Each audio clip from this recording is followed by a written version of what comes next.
On Friday, late afternoon Israel time, State of Tel Aviv published the first of this three-part series looking at the Piers Morgan Uncensored show.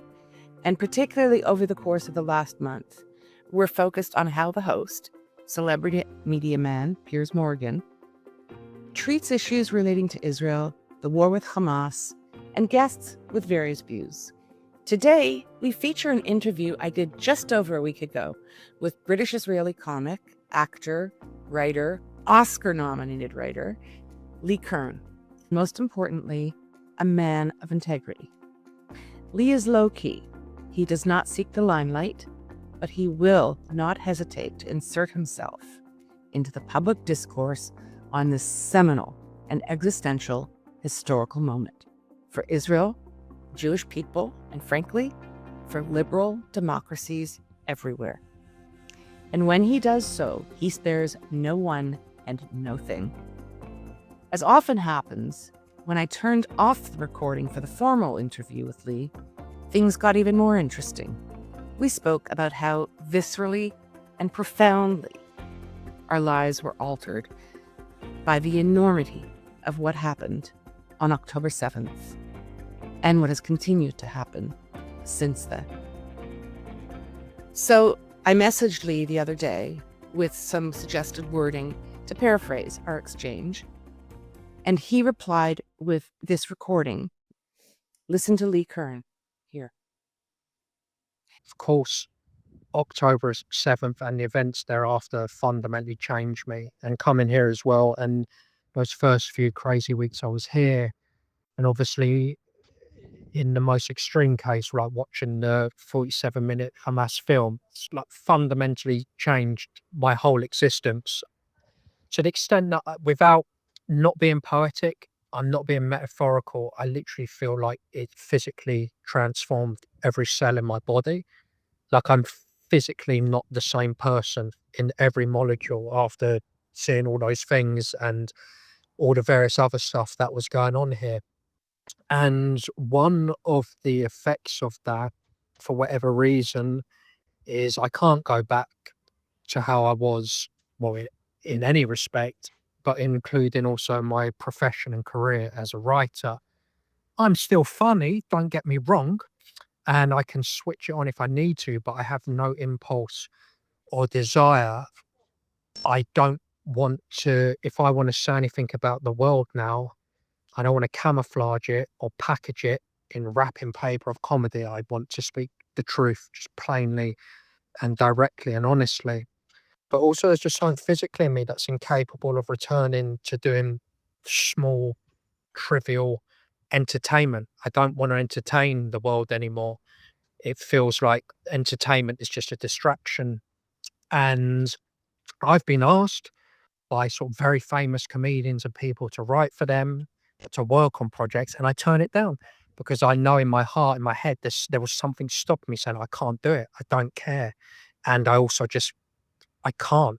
Do you know what I mean? The main thing that's happened to me is something huge has happened. I've always been a very heart-based writer, very passionate, very much know my own soul and unashamed to put it out there. But all the events and Hamas film and the rest of it has kind of put rocket boosters on that. It's gone to the next level where all I can do now, I feel, is write from my heart. All I can do, I genuinely feel physically, mentally and spiritually incapable of camouflaging the truth about anything. And that includes my thoughts and feelings and the connection between my heart and the world and my art. And on the one hand, there's a slight disability there, which means I can no longer really be a mercenary or a gun for hire working on other people's stuff because something stops me knowing it's the wrong thing to do and I don't care. And something, the power in me is like, no, you have to just speak from the soul only. And that's the advantage that this kind of rocket fuels. And I just hopefully people will come along with the journey and engage with my writing and enjoy what I do. So in that respect, it's been it's positive and it's made me a better writer and just more authentic person in a three-dimensional way. I was keen to speak with him because of a long and unsparing ex post that he wrote on June 4th titled, why I declined Piers Morgan. For the sake of brevity, I'll distill this long post to this. Lee Kern states that he has long refused invitations to appear on Uncensored, and his reasons for doing so are rooted in, well, how he perceives the show and host, Piers Morgan, how he perceives that they treat important topics. Okay, I'm Vivian Berkovich, former Canadian ambassador to Israel. Let's do this. Oops. Just before we go to the main interview, I realized I hadn't mentioned and should have that Lee Kern is a super accomplished artist, so multifaceted in terms of the work he's done, and better known, I think, in the UK than in North America. Lee has worked very closely with Sacha Baron Cohen and many other giants in the comedy world, entertainment world over the years. Also, in the podcast notes, we've reproduced the entire text of a long expose made by Lee. You'll find it in the show notes at stateoftelaviv.com. Okay, let's do it. Saturday, June 28th, about 5:30-ish in Israel. Thank you so much for being available today, Lee Kern. No worries. And I wanted to talk to you, as I've spoken to a number of other people, about this issue. There are a few ways of looking at it. It has a name. It's called Piers Morgan. But to me, the bigger issue is kind of the state of independent media and the kind of sewer that has become public discourse, particularly when it comes to Israel, the Israel-Hamas war, and more recently, of course, the Israel-Iran conflict. I turn to you because you've been so forceful on X, where I follow you, in addressing what has become the issue. And bear with me just for a moment because I want to set it up for our listeners and viewers. Piers Morgan, particularly of late, has become more than controversial and has come under attack for being anti-Semitic, being misogynist, for not profiling and platforming appropriately qualified individuals to speak to the very complex issues. Some say he's an entertainer. Some say he's a carnival barker. Some say he's a serious journalist. You made a post, I think probably a couple of weeks ago, a long post, and you referred back to the beginning, right after October 7th of the conflict. And it was something that I will post in the show notes. And you wrote about the fact that Piers Morgan's people were approaching you repeatedly and asking you to come on and speak and whatever. And you, even at the time, said, no, I'm not the right address. You should not be speaking to me. You should be speaking to people who actually experienced the horror. People who can provide real testimony and evidence. And they never did that. And they never followed through. And when you posted that comment, Piers rebutted with one of his usual sort of puerile attacks, which was, I don't even know who you are, but what else? That's irrelevant. What's different about you, Lee, is that you never went on, even though they asked you to. And you never went on out of principle. I've spoken to many people who have gone on, really intelligent people, great advocates. And my question has always been, why did you agree to be on the same screen as people who are nowhere near your level? Because you then legitimize them. And you're an outlier, to my knowledge, in that regard. You were never seduced by the invitations to go on Piers Morgan. Why? I'm sure in the minds of those who go on, they're thinking that they'll reach a big audience and be able to get Israel's message across, and that they'll be able to acquit themselves well. And I imagine that's one of the reasons they do it. That's probably the most noble, or probably the only noble reason why they might do it. The other reasons are probably reasons of self-interest and self-promotion. The reason why there's a few reasons why I do it. One is I'm not a beggar. I'm not like I don't need his platform to do what I want to do in life. Like, it's like if you were to offer me £1 million now to eat shit, I'd say, fuck you. I'll make £1 million off the back of my own talent. I don't need to feel like I need other people to elevate me to achieve my goals in life. I've got the resources because I believe in my abilities. So I don't need to use this platform thinking that'll give me a leapfrog and step up to reach an audience. I believe that with my message and my communication skills and what I have to offer is inherently of value itself, that I'll find the audience I'm meant to have and reach people. So I'm not a beggar that wants to, do you know what I mean? I'm not desperate. And also I don't have an impact. I don't want to be famous or like, do you know what I mean? Like, do you know what I mean? Like a lot of people who agree to doing it, it is because they've gone it for noble reasons, but it's also for self-promotion. They think that it will help. They'll have some incredible moment on this show and some viral clip, and then I don't know what they imagine will happen next with their lives and careers. And I don't have any interest in that. Everything I've done in the war, I'm uncomfortable with. Like, I don't like I've got a showbiz background. I used to perform. I've had my own TV show. I used to perform stand-up comedy, and I stopped doing it because I realized I don't actually like an audience. I don't want loads of people looking at me. It's fucking ridiculous. Like, you've got to be mentally ill if you want loads of people looking at you. And so I realized that's not what I want. But during the war, I started speaking up just because it was the most efficient communication method for me to fight back and do something. I couldn't get other people to say what was spontaneously in my thoughts. And so I did it. And the side product of that is in a small limited way, I've got some like attention and profile now, but it was like I always saw it as just a temporary byproduct of me just providing the service that I'm providing in this war.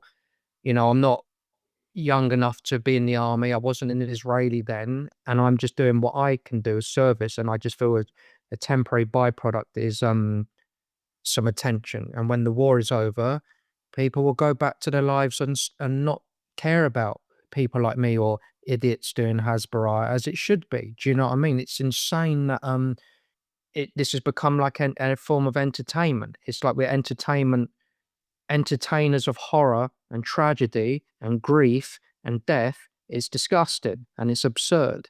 And so when I see people who sort of seem to revel in it and enjoy the attention and want to cause it more and like you see them getting a bit desperate when things in the war move on a little bit to other places and attention dies down, and you see them pursuing ways to maintain relevance in this space. I find it very bleak and tragic, and I see a lot of lost people who became accidentally famous. And in my opinion, and this is the illness of getting to Piers Morgan, I think one of the most dangerous things on earth is attention. I haven't worked in show business. Attention and success is more dangerous than failure and anonymity. Failure and anonymity actually allow you to have much better evolution of yourself and transcension of like your character and become a better person. But fame and success are very dangerous things. And they even saw in this war, like people getting attention. And I thought at the time, I thought, man, you're going to be so fucked when this war is over, because you're really starting to enjoy the spotlight a little too much. And it would come across, they became very unattractive in their public utterances because you could see the puffed up swagger.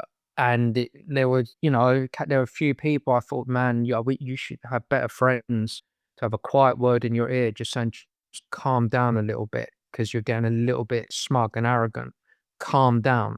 And so that impulse, like you've got a lot of, so this is coming into why some people go on these things is because they have when you get the seduction of attention and stuff, it's like a toxic addiction, and you're chasing that hit of like, if you do a tweet and you get this many numbers, it's a deflation. Then if you do stuff that doesn't get it and you get these spikes of endorphin of attention, then you want this big hit of Piers Morgan, which is like a kind of crack cocaine. So that's why people one of the reasons why against their better judgments, I think they go on the show.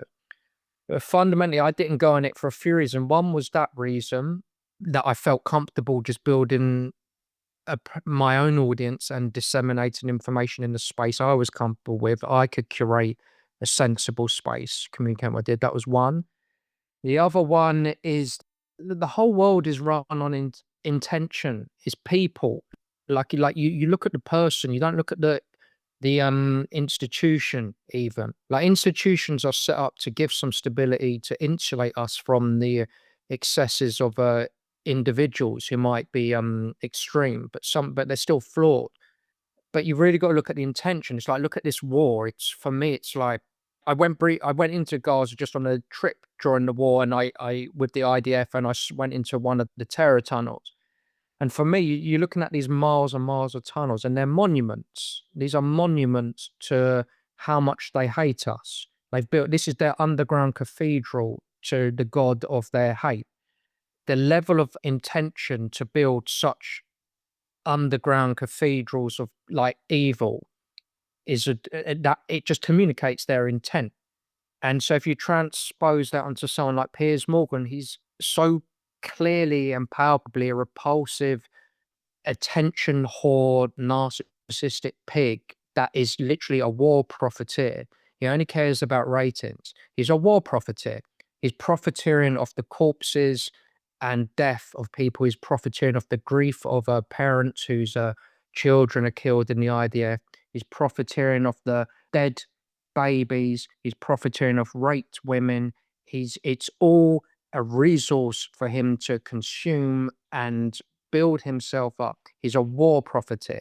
He may as well be looting corpses on the battlefield or in a morgue.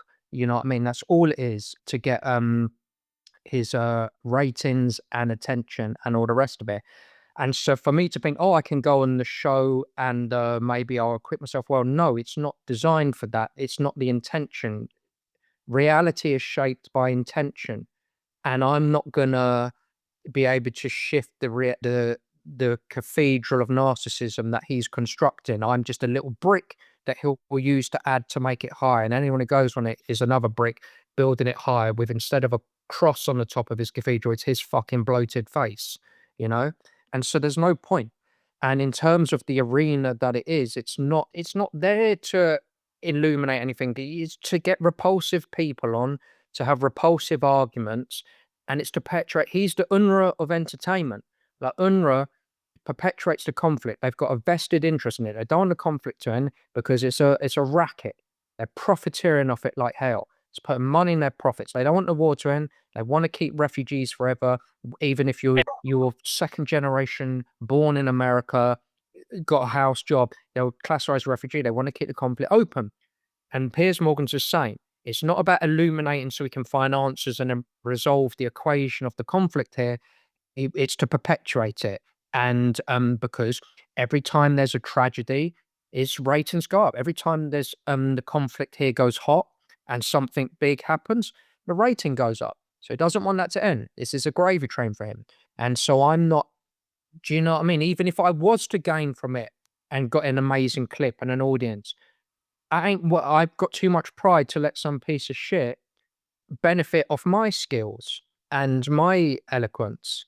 Anyway, that's a couple of thoughts. Couple of very clear thoughts. And so obviously, Pay for slay as well. It's the equivalent of like pay for slay, like the PA you have, where right. if people, if you have a terrorist, it commits an atrocity, person authority would put money in their pocket. And so with Piers Morgan, it's like his equivalent of pay for slave. There's an atrocity here. He gets money in his pocket. He gets like the ad stream, the revenues, it spikes up. He wants there to be atrocities here. He wants there to be tragedy here. I'm not having a conversation with someone who wants there to be death here. I hate my enemies here. I hate my enemies, but I don't want death. I'm not psychopath. I want to live like a normal and peaceful life. And he doesn't. He needs hatred. And I'm not letting our bodies' pain be what gives him big fat dinners in expensive restaurants. So what you're saying clearly is that he really is ethically an empty vessel. All he exists for is the attention, the ratings, and the money. There's no principle behind what he's doing other than fame, money, clicks, attention. Correct? Yeah, I mean, it's just great. I mean, since when has anyone? No one's talking about. No one talks about the conflict.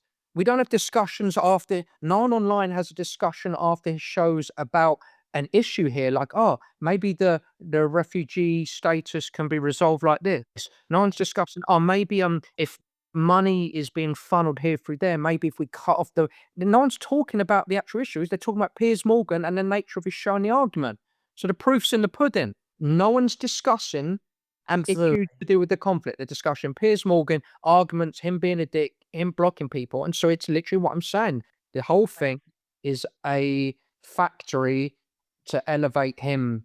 And he's not even that interesting. Like I said, he's actually incredibly boring. He's like the most off the peg witticism, off the peg retorts. He's such a boring, sluggish mind. He's a dunce. He's a bovine dunce. And so, like, even when he tries to cuss me back, I didn't even respond. I thought, do you know what? I made my post. I fucking didn't copy him in because I'm not going to give him the honor of talking directly at him. And it's an honor. He doesn't deserve me. And his response was so boring and cliched. I just thought, you're so dull and pathetic. What matters, I think, is this. He's seen by millions as actually a credible, serious purveyor of information on a serious conflict.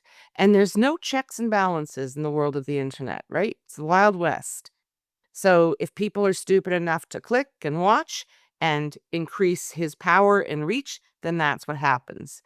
The only check and balance, I suppose, is if, the intelligent people stop going on and stop feeding the beast. And I hope that that's one of the consequences of his recent kind of spiraling out of control. He also has a habit of pairing quite serious people on the pro-Israel side, those who believe the state actually has a right to exist, and those who may feel differently. And on the pro-Israel side, he'll take people of some stature. And on the other side, he's been platforming these flat-out anti-Semite, rabid Jew haters, comedians, but he never seems to bring what I would consider to be equals. Any thoughts on that? Well, because it's not an educational format, it's entertainment. Why would he do that? That's not his goal. Like we've just said, it's not his goal to bring equals or have a debate. His debate is to just create anger and emotion and stupid content to go viral for money. Don't mistake his intention to talk about the Middle East. Do you know what I mean? It's just to, yeah. It's amazing, though, that in such a short time, he has established himself and his show as the address. Without going into cliche territory of how woeful Israeli and Jewish communication is in this war and all of these boring, well-trodden things, which are all very, very true. Right. This isn't me with an axe to grind, by the way. I'm very happy with what I'm doing. But you look at the shit talent that get back to be the voices of Israeli advocacy, the boring, trite voices. You've got no insight. They've got no real charisma. These little twee, self-comforting voices talking to their own. What's the fucking point? You look at the people who get backed and get funded to the detriment of actually interesting Jewish voices who are pugnacious and got some fight, who are the exact kind of voices who work in the online space and get an audience. Why have they not been backed? We all moan like trying to get on Piers Morgan's show like beggars. Why are we not building our own show? Why is not a great talent who's actually got something to say and is charismatic? Why is they not got their own show? That becomes the thing. We're still here waiting like beggars, hoping to get let into, like queuing up, hoping we get let into the restaurant. Do you know what I mean? If that, can you find a table for us? Why aren't we opening up our own fucking restaurant that people want to come to us and dine on what we've got to offer? And so that's like a bigger issue than even like Piers Morgan, you know? Yeah, absolutely agree. And we are such a brilliant nation, and we accomplish so much with so little. We don't take no for an answer, but this is a lingering problem, and hopefully soon we'll wrangle this beast and start doing it right. We won't though. So I'm sorry, but we won't because I've seen what it's like, and all the same mistake. We're going to be next time there's a war. It's going to be exactly the same shit. 100%. We're going to have exactly the same shit. Everyone's going to moan because the people making the decisions don't get it. You can tell it from the people and initiatives they back. It's embarrassing. And so, I mean, I don't mean to be like a Mr. Bleak right today, but I'm just being honest. Same old shit. Like you have these conferences which are just self-comforting circle jerks that do fuck all. Do you know what I mean? And it's like, no, they still don't get it. Like people think it's in an information war. It's not information war. It's just war. Okay, it's people using words to try and kill us. Okay, it's like people think that it's not an information war. It's show business as well. It's entertainment, whether we like it or not. It's pain, grief, and death being repackaged as entertainment for people. So, and the people doing it should be treating it like a talent agency. They should be finding talent and you back the talent and you let them do what they do. They know better than you. You decentralize things and you back talent. You give them the resources so that they can just independently do what they want, be boots on the ground, responding spontaneously and immediately to stuff. You trust talent. And like that's the main thing about show business when it's done right. You back it comes back to me about intention and personality. You back people, not even the idea. People are more important than ideas because you find a good person, they'll have a million good ideas. Trust them, and everyone's thinking, oh, what idea? What do we do? Now, stop looking for the idea of how to do it. You find people. And like history and progress and is pushed by people and personalities. So you find the right people and you trust them and you back them. Anyway, it's just a couple of unhappy thoughts. Well, on that unhappy but candid note, Yeah. thank you so much for your time and thoughts. Really appreciate it. Pleasure. I'm happy to have brought a lot of smiles today. At least you did at the end. Thank you for your time. Thank you to Lee Kern for his candor. Speaking about these topics is not always easy, but it is always important. And just a brief update on how part 1 of this series has been received so far. We've had lots of viewer and listener comments, and it's pretty evenly split between people actually engaging and those just spewing hate, which is to be expected. And then there was the man himself, Piers Morgan, and his staff. Neither has responded to me directly or accepted or declined one of my 2 invitations to appear on this show to share their point of view. Piers saves his thoughts for social media. He did repost a comment made by Jonathan Conricos. Piers's repost made clear that he had not actually listened to Conricos's interview. I've included all the relevant links to X posts that are referred to in this podcast. There, you'll find them all in the podcast notes and also the text. And as always, thanks for being here. Please give us a like, comment, and I humbly request that you consider supporting our work with a paid subscription. As I often remind you, we are a truly independent platform and we really need your support. The next and final part of this series is another hammer, in a good way. We will hear from journalist and activist Emily Schrader, who has been a repeat guest on Piers Morgan's show Uncensored since October 7th. And the other guest is my good friend Ridvan Aydemir, also known to his 500,000 plus YouTube followers as the Apostate Prophet. He is a German-born and raised Muslim of Turkish background, and today a happy American living in the Midwest and raising a family. Ridvan has left Islam and has strong views on what goes down on Uncensored. Stay tuned, and thanks for being here today. Have a good one.